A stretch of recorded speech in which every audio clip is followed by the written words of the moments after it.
Öncəliklə hər vaxtınız xeyir olsun. Bu günləri son təlim günümüzdür. Hər gün axşam son təlim günümüzdür.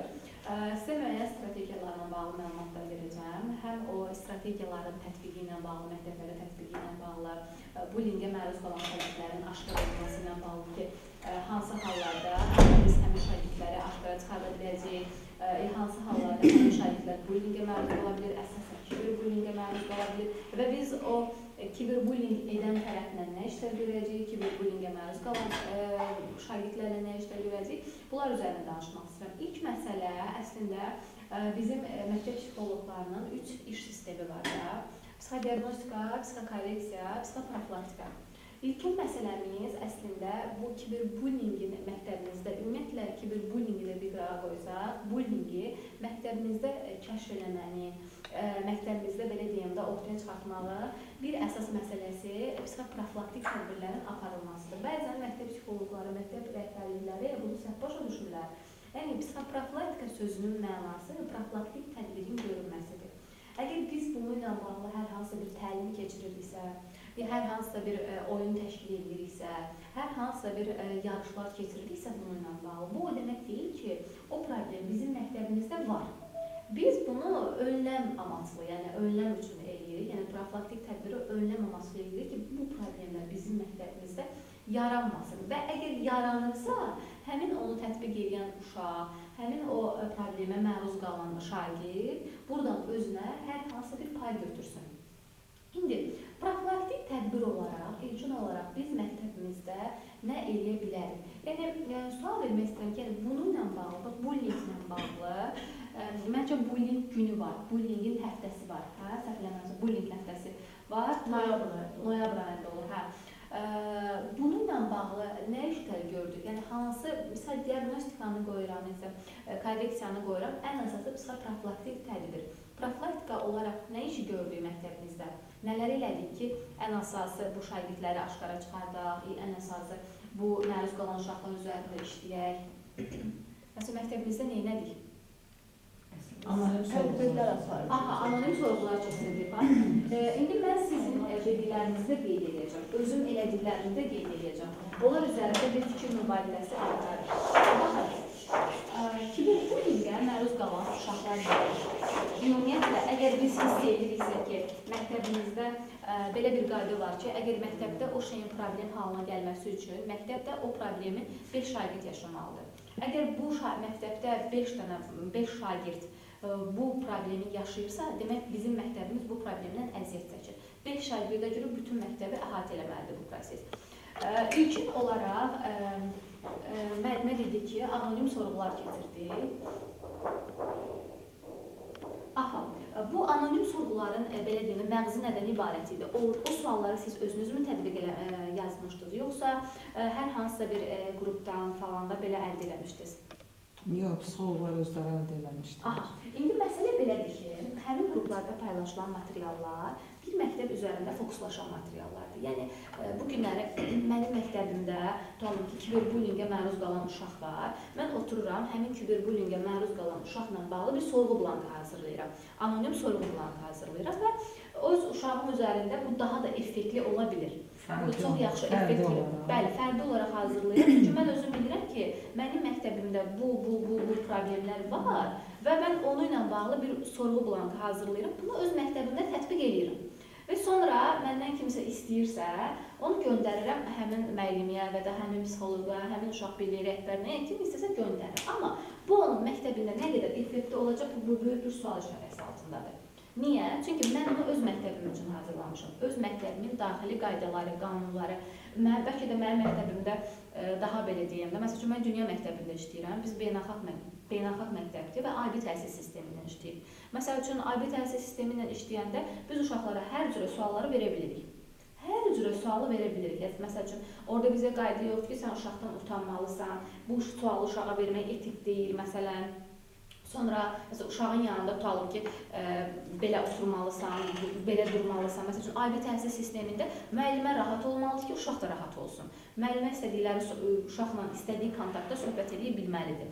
Yəni, onun üçün mənim məktəbimdə hazırladığım X planı və analiz belə deyim də, anonim sorğu mənim məktəbim üçün keçərli olacaq. Siz özünüz öz məktəbinizin xarakterinə, daxili keyfiyyətlərinə, uşaqların say limitinə uyğun olaraq anonim sorğular hazırlaya bilərsiniz. Ümumiyyətlə, anonim sorğuları mən necə əslində tərəfdarıyım və mən hansı qaydada işlədirəm?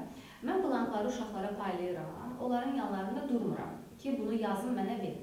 Həmin blankları uşaqlara paylayıram. Uşaqlara deyirəm ki, burada siz adınızı yazmanıza ehtiyac yoxdur. Zaten bu anonim sorğudur. Mən otağımda belə post qutusu deyilən bir qutu var. Normalda adı psixoloqa məktubdur. Dəcə müəllimlər falan hamı yazıb ata bilirlər.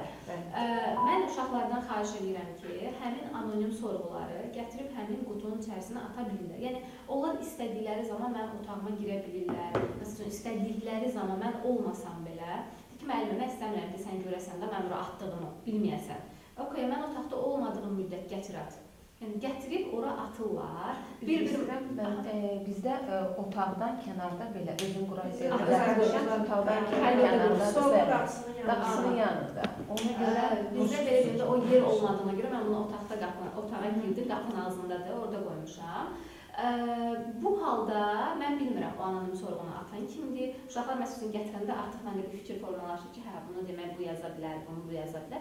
Yəni, mən istəmirəm o fikir də məndə yaransın. Sadəcə mənə nə lazımdır? Anonim sorğunun məqsədi nədir? Odur ki, məktəbimdə olan problemdən xəbərdar olun. Görün, məktəbimdə hansı problemlər baş verir, uşaqlarda hansı, belə deyim də, duyğu, düşüncə, davranış problemləri var və də hansı bullying halları var, mən onun öhdəsindən gələ bilim. İkinci bir halda anonim sorğulardan kənar siz bu problemi aşkara çıxartmaqdan ötürü mütləq ki, müəyyən təlim metodları tətbiq eləməlisiniz. Yəni, təlimlər keçirməlisiniz. Baxın, bu təlimlər standart təlimlər deyil də, oyun daxili təlimlər olmalıdır. İndi bununla bağlı sizə müəyyən texniklər verəcəm. Ümumiyyətlə, təlimi hazırlayıb uşağın qarşısında danışmaq, hə, bu belə oldu, bu kiberbullyingdir, bu fiziki bullyingdir, bu belə danışmaq uşaq üçün maraqsızdır. Məcburi olaraq gəlib oturub dinləyəcək, siz də bir yarım saat danışacaqsınız. Keyfiyyətə gəldiyinizdə keyfiyyət çıxır, kəmiyyət ola bilər. Məsəl üçün, öz məktəbinizin Facebook səhifəsində şəkillər çəkiləcək, paylaşılacaq, qıraqda çox gözəl görüntü olacaq. Amma gəl sual verək ki, o uşaq orada nə öyrəndi? Sıfır bilgi. Ona görə bunu uşağa yararlı etmək lazımdır. Mən bu təlimləri təşkil edəndə məktəbdə normalda 10-15 dəqiqə özüm danışıram, yerdə qalan hissəsini artıq oyun halında qururam. Bunu necə edirəm? Bununla bağlı bir masal uydur kartları var.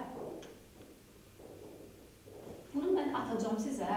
Mən atacağım, göndərəcək.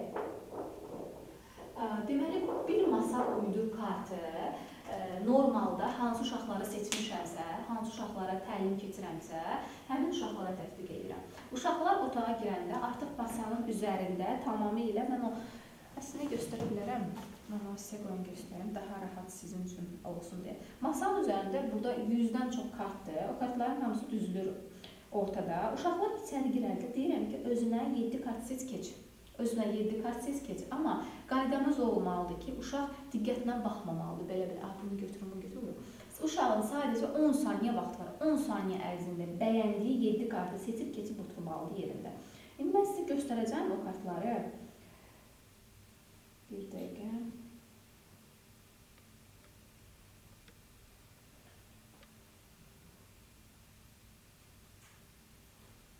İnternetimiz yoxdur, yəni. Tamam. Qrupa göndərərəm onu.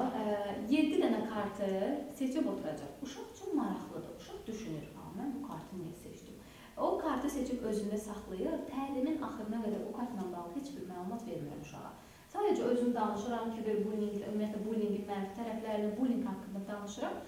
Hə, uşaqlar, danışdıq. İndi gəlin, keçək sizin seçdiyiniz hər 7 kartı. Kartda nə təsvir olmaq? Kartlar şəkillərdir, axı qara şəkillərdir. Kartın adı bir masal uydur kartlarıdır.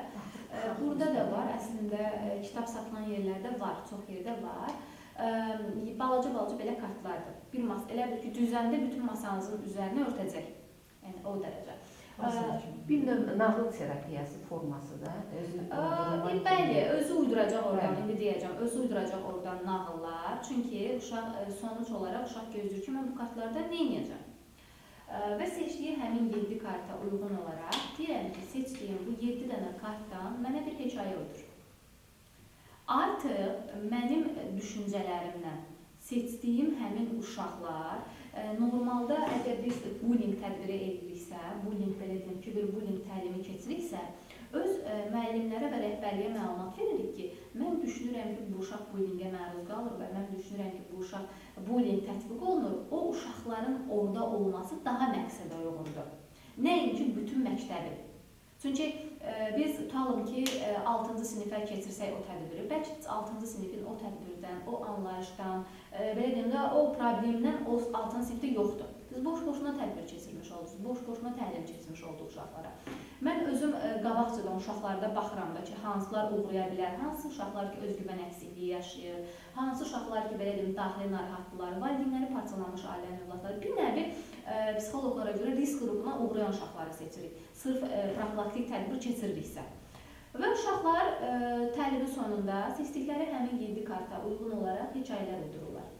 Nə hekayə uyduracaqlarsa, artıq biz psixoloq olaraq analiz edə bilirik ki, bu uşaq hansı problemləri yaşayır, ümumiyyətlə bu uydurduğu hekayə onun öz daxili aləmindən xəbər verir, onun özündən xəbər verir. Bu uşağın hansı problemləri var və yaxud da ki, hansı problemləri qarşıda bu uşağı gözləyə bilər. Çünki normalda uşaqlar nələrsə danışanda başqalarına bənzətmə edərək danışırlar, yəni başqalarına metaforlar edərək danışırlar.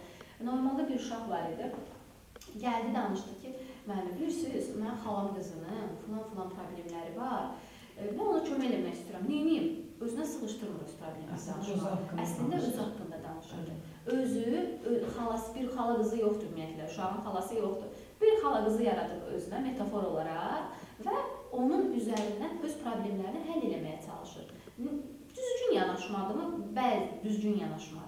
Niyə görə? Çünki iləridə o uşaqlar daha bərk xarakterə, daha belə deyim də, ciddi situasiyaya sahib olan uşaqlar olacaqlar.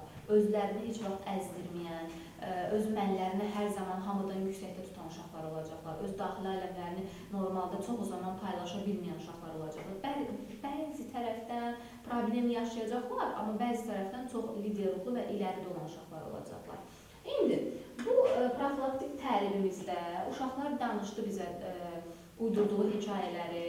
Biz artıq bildik ki, həmin uşağın hansı daxili aləmində yatan problemlər var, hansı narahatçılıqları var, hansı problemləri var. Üçüncü bir məsələ, mən normalda bu uşaqlara bir cümlə tamamlama testi etdirirəm.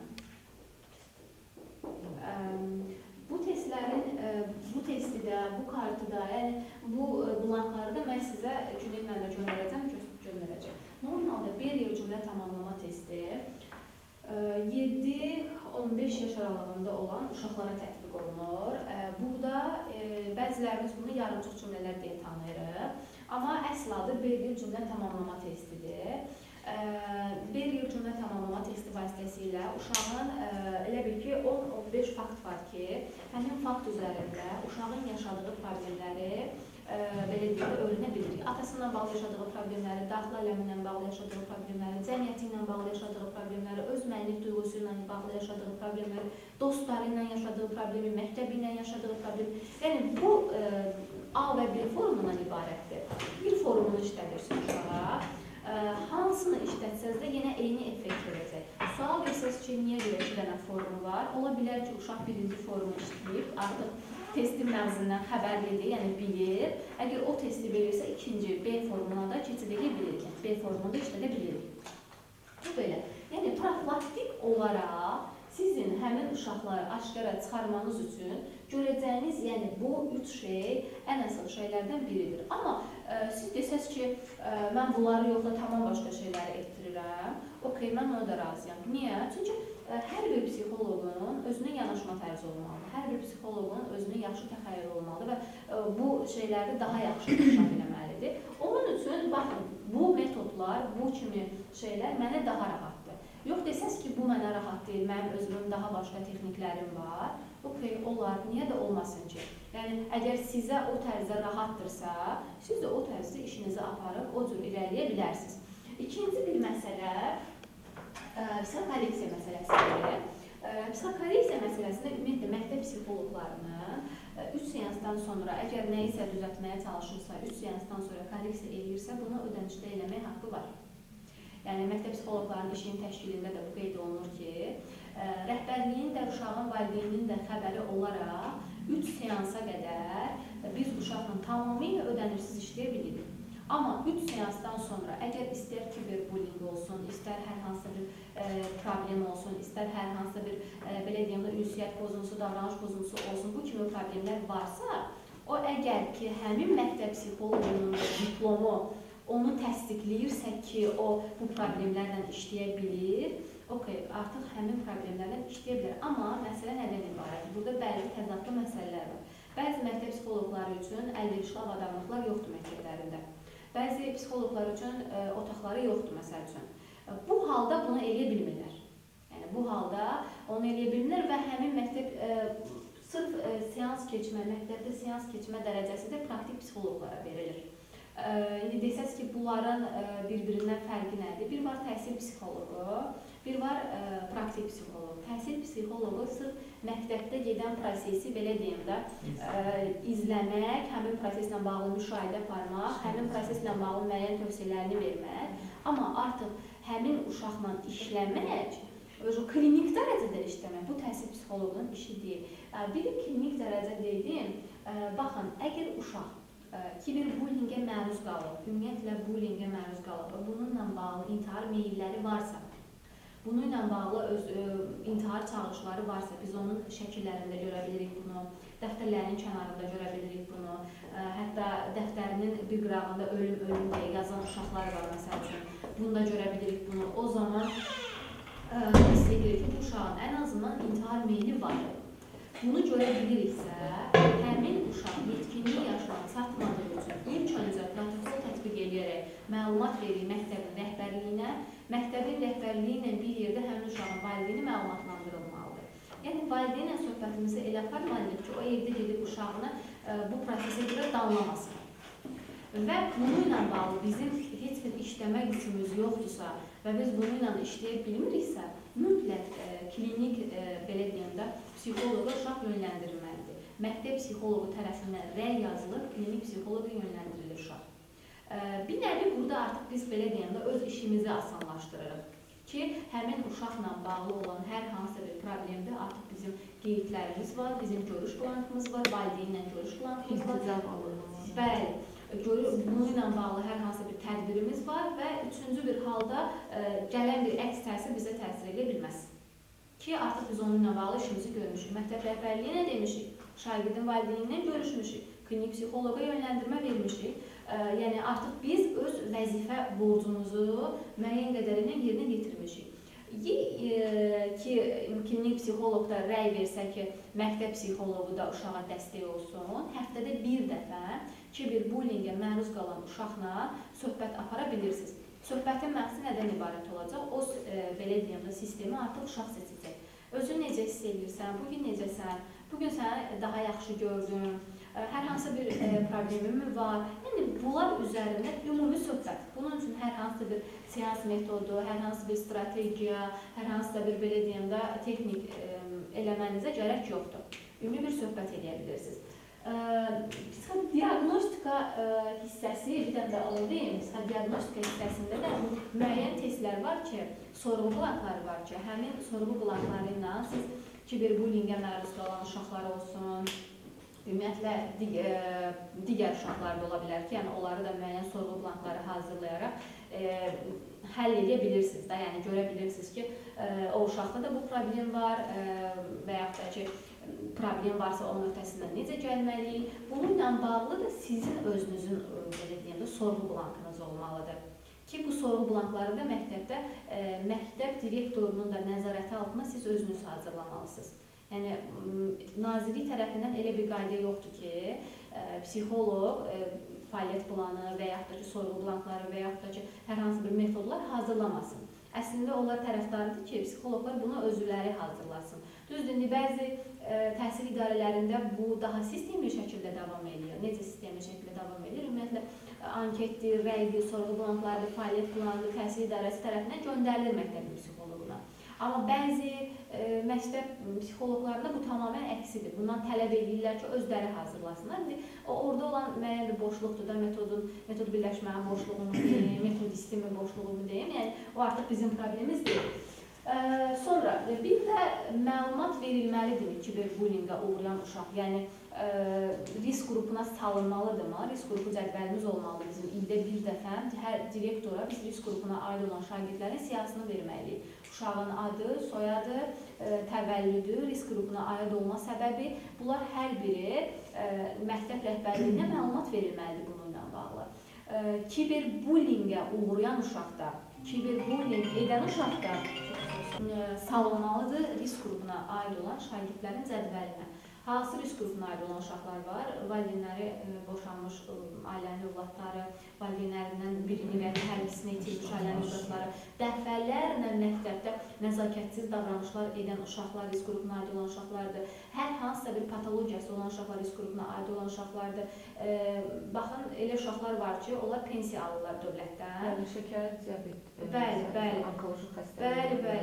Bəli, onların hər biri də risk qrupuna sala bilirik. Yəni o uşaqlarda risk qrupuna aid olan uşaqlardır və siz həmin şagirdlərlə mütəmadi iş aparmalısınız. Baxın, normalda mənim tələbələrim soruşur ki, bizdən tələb edirlər ki, onlarla bağlı gördüyümüz işləri təqdim edək.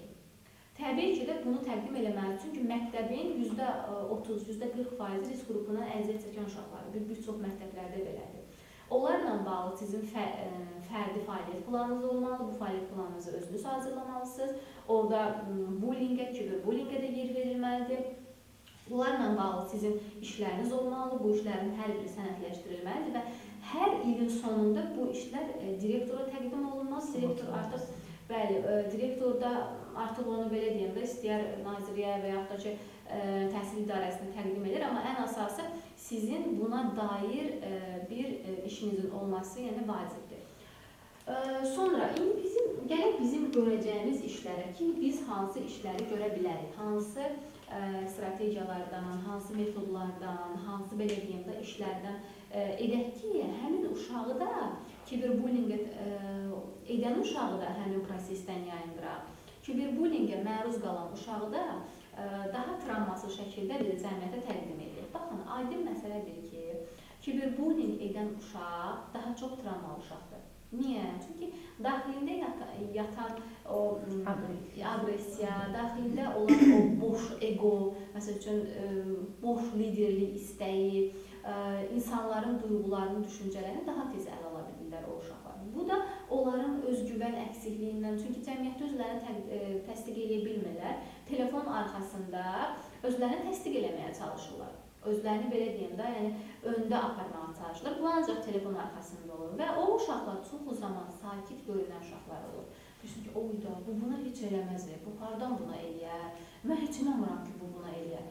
Amma həmin sakit olan uşaqların da çoxu da deməyib bir qismi kiberbullying edən uşaqlar. Məsəl üçün, burada olan testlərdən tətbiq eləsəz, görərsiniz ki, kiberbullying edən uşaqların çoxu da elə həmin sakit, özgüvən əksikliyi yaşayan uşaqlar, özünü sinifin lideri sanan uşaqların da çoxu kiberbullying edən uşaqlardır. Nədən yaranır bu? Məsəl üçün, səbəbini araşdırmağa çalışsaq, ailədən gələn boşluq, sonra liberal ailə tipində böyüyən uşaqlar, özünü cəmiyyətdə valideyn tərəfindən təsdiq olunmadığı halda cəmiyyətdə təsdiq edən uşaqlar, eləmək istəyən uşaqlar, amma bunu da fərqli yollarla eləməyə çalışanlar. Bunların hər birindən məktəbin xəbəri olmamalıdır. Əgər bu proses məktəb daxilində baş verirsə, məsəl üçün, valideyn var, gəlir ki, mən uşağıma məsələn Instagramda filan şeylər yazırlar, onun belə deyim də, mənfi ifadələr yazırlar. Amma bizim məktəbimizdə baş vermir axı. Sən əminsən ki, onu bizim məktəbimizin uşağı eləyir, bizim şagirdlərimiz eləyir, deyir, əmin deyiləm, bilmirəm kimdir.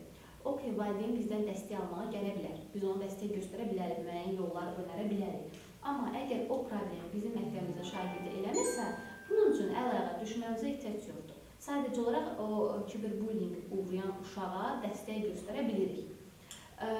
Bunu araşdırmaq üçün, bunun öhdəsindən gəlmək üçün də, həm araşdırmaq, həm öhdəsindən gəlmək üçün müəyyən texniklər etməliyik, müəyyən strategiyalar tətbiq eləməliyik. Baxın, həmin strategiyalardan bəzilərini mən keçən səfər vermişdim. Amma indi də bir neçə dənəsini qeyd etmək istəyirəm. Bir neçəsini demək istəyirəm.